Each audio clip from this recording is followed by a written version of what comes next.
Hai semuanya, saya pengen klarifikasi hujatan. Jadi tadi pagi aku baca banyak banget yang hujat aku di YouTube ya, di Melvin Tenggara. Tapi sebenarnya bukan cuma di Melvin Tenggara sih, ada beberapa podcastku juga aku dihujat orang. Tapi nggak apa-apa, bagi kalian semua, ini mungkin aku adalah orang salah satunya pas dihujat itu merasa seneng malah dikontenin dan ditunjukin untuk kalian semua. Karena menurutku kayak hujatan kalian itu adalah pembelajaran untuk diriku. Kayak setelah dihujat, aku belajar akan jadi lebih baik. Basicnya bukan di entertainment kayak gitu punya. Dan aku setiap hari belajar jadi lebih baik. Dan setelah ketemu dengan banyak orang, podcast dengan banyak orang, puji Tuhan, skillku juga pelan-pelan jadi berkembang dan berubah. Tapi sebenarnya dihujat bukan karena nggak baik sih, kalau menurutku pribadi ya. Makanya aku pengen klarifikasi dengan kalian semuanya. Karena menurutku sudut pandangku yang nggak nyampe di kalian. Karena Dedi ini mungkin mau bawainnya ke arah ini, tapi orang lain nangkepnya secara berbeda. Jadi kalau kita baca di podcast tersebut, kan banyak banget komplainan atau hujatan yang ngomongin, wah Dr. Richard menekan Melvin ya, Dr. Richard itu kayak nggak nyaman, Melvinnya nggak nyaman kayak gitu punya ya. Kayak maksakan banget, karena memang tujuan podcastku adalah itu. Jadi iya, sebenarnya memang maksainnya kayak gitu kan. Iya. Jadi sebenarnya aku bisa, kenapa nggak dibawa kayak ilmunya Melvin, tips-tipsnya Melvin, Biasa aja jadi ya. kisah hidupnya menurutku tuh Seperti jadi orang lain jadinya kan, bukan sepertinya Dr. Richard. karena memang itu sengaja aku buat. Karena Dr. Richard. kalau misalnya kalian mau nonton itu, silakan kalian cari di tempat lain ya. Sometimes aku membawakan itu juga di tempatku, tapi kayak itu bukan ciri khasku. Kalau dilihat dari ciri khasku, makanya aku bilang, mungkin kalian nggak nyampe cara pandangku. Dari aku bawain dukun, dari aku bawain John LBF, dari aku bawain orang-orang kaya, dari aku bawain orang-orang yang tua-tua kaya, dari aku bawain penipu. Semuanya sebenarnya caranya sama, yaitu pembuktian sebenarnya. Jadi kalau misalnya orang yang datang ke podcastku itu setulus hati, Oh iya, kalau benar ya. bener, real, maka dia akan keluar dari podcastku tuh hidup-hidup dan bisa menjawab semua pertanyaanku. Paham nggak? Tapi kalau misalnya kau nipu, maka kau akan seperti dukun. Dan waktu di dukun nggak ada yang hujat aku kan. Semuanya bilang, oh Dr. Richard pinter, Dr. Richard jenius, katanya kan. Dr. Richard menelanjangin dukun tersebut, kayak gitu. Kenapa? Karena mereka berpura-pura. Mereka memang real tidak mampu. Sampai di tempatku, mereka akan dapat pertanyaan seperti itu. Salah satunya, aku bisa bilang kayak gini ya. Banyak juga yang lulus dari podcastku. Salah satunya KJ. KJ itu kalau kalian nonton ya, hampir semuanya itu dihujanin pertanyaan. Kalau di podcast lain mungkin coba ditanya, kamu gebukin kepala belakangnya Paris yo. Cuma kayak gitu aja. Iya. Mungkin kalau di podcast lain lah cuma ditanya kayak gini. Kalau di podcastnya Dr. Richard, jangan harap. Kamu akan mendapat pertanyaan lanjutan. Ini buktinya nih, tangan kamu lagi kayak gini nih. Jadi kayak aku mencecar kayak gitu punya. Jadi aku mempertanyakan selanjutnya. Kayak misalnya, oh kamu kaya ya? Kamu punya apa? Oh aku punya McLaren, aku punya ini. Oke. M-banking kamu berapa tuh angkanya? Kamu mulai bisnis dari kapan sih kayak gitu punya? Aku akan cecer dari mana kayak gitu punya, masuk akal nggak? Make sense nggak? Kalau kamu pengen cari, wah apa sih motivasi hidup kamu? Cari aja di tempat lain, karena aku bukan motivator. Berarti kalau misalnya mau nonton kontennya Dr. Richard, ya begitulah Dr. Richard cara pertanyaannya ya begitu, kayak gitu. Jadi aku akan mencecar. Dan itu tuh ciri khas kamu kan jadinya. Mungkin kalau misalnya lihat ya dari beberapa ya, all modelnya itu sama seperti Najwa Shihab. Najwa Shihab kan kayak gitu. Bertanya dengan mencecar ya gitu punya. Kau dapat kepala, dia akan kecar sampai buntut kayak gitu punya kan. Bener nggak nih orang? Iya, bukan sekedar cuma bertanya untuk basa-basi, bukan kayak gitu. Tapi percayalah, kalau dia berhasil lulus, berarti memang real. Real, ya memang benar. Kayak misalnya KJ, memang dia real apa adanya dan memang dia seperti itu, maka ya dia akan lulus. Setelah dia lulus, dia akan bilang, wah berat ya podcastnya Pak Dr. Richard. Memang pada kenyataannya podcastku adalah seperti itu. Tapi kalau misalnya kamu setulus hati, kenapa sih di Melvin aku dihujat? Kenapa ada di tempat lain yang pura-pura kaya, aku dipuji?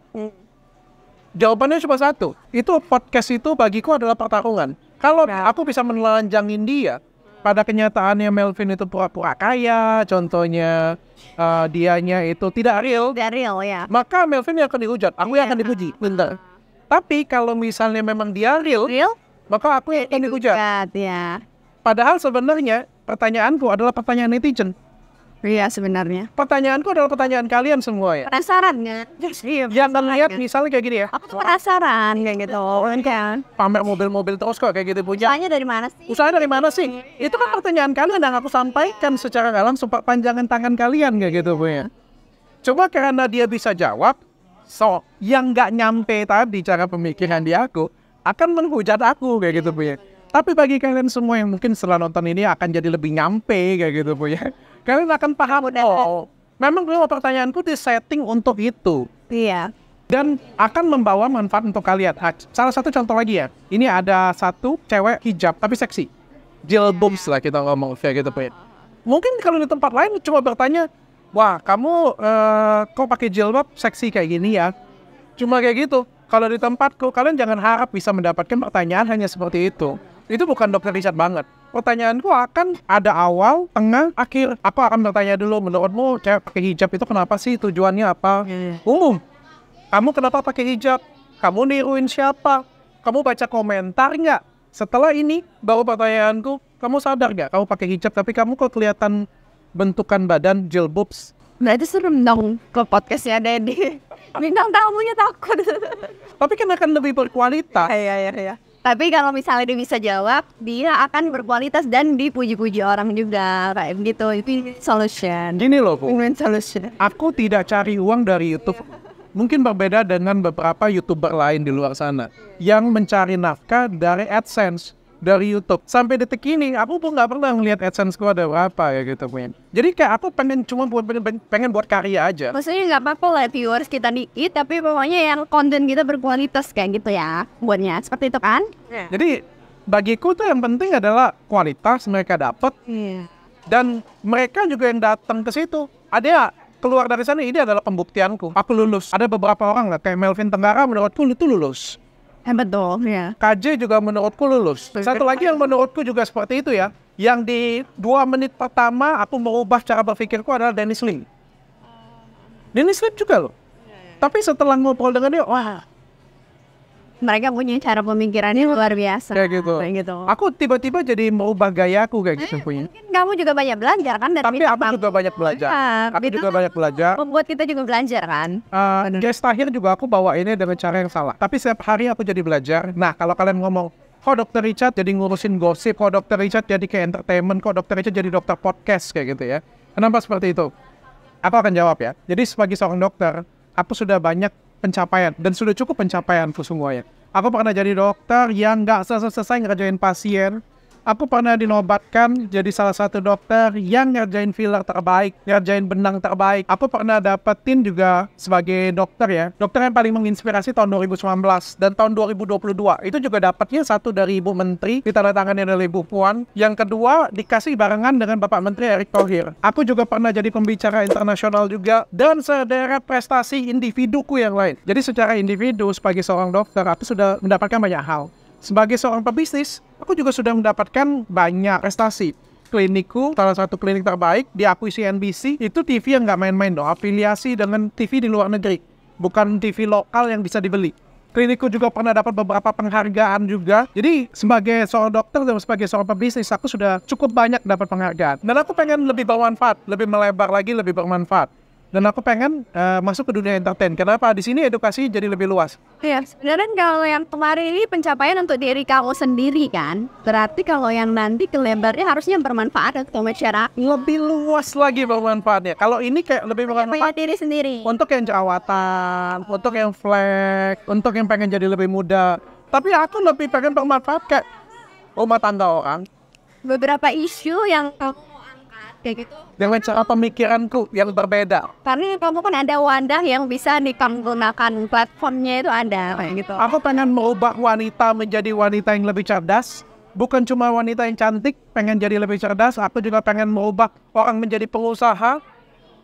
Jadi pengen lebih luas dan caranya adalah di entertainment. Dan ini aku belajar dari nol. Dari benar-benar nol aku belajar. Dari benar-benar nggak bisa podcast. Podcastnya itu garing, krik kayak gitu punya. Sampai podcastku sampai ditonton jutaan, bahkan trending. Aku belajar. Bahkan kemarin dapat nominasi dari Silet Award juga kan. Itu suatu hal yang luar biasa. Tapi mungkin masih banyak yang kurang. Aku juga sadar bahwa aku sebagai manusia juga masih banyak yang kurang. Dan aku siap untuk belajar. Terima kasih banyak untuk hujatan kalian. Kalian jangan baper karena aku masih berteman dengan semuanya. Aku berteman dengan Melvin, masih cek-cekan juga. Aku berteman dengan banyak orang setiap kali datang ke podcastku kayak gitu punya ya. Intinya adalah yang pengen aku kasih tahu di sini adalah aku pengen podcastku ini bukan podcast biasa, bermanfaat untuk kalian, memberikan edukasi untuk kalian, bukan hanya isu, bukan hanya perceraian, bukan hanya janda, diangkat kan. tapi ada suatu komunikasi. Mungkin kalau kalian mandangnya jelek, mungkin komunikasi saya belum nyampe aja ke kalian. Thank you semuanya.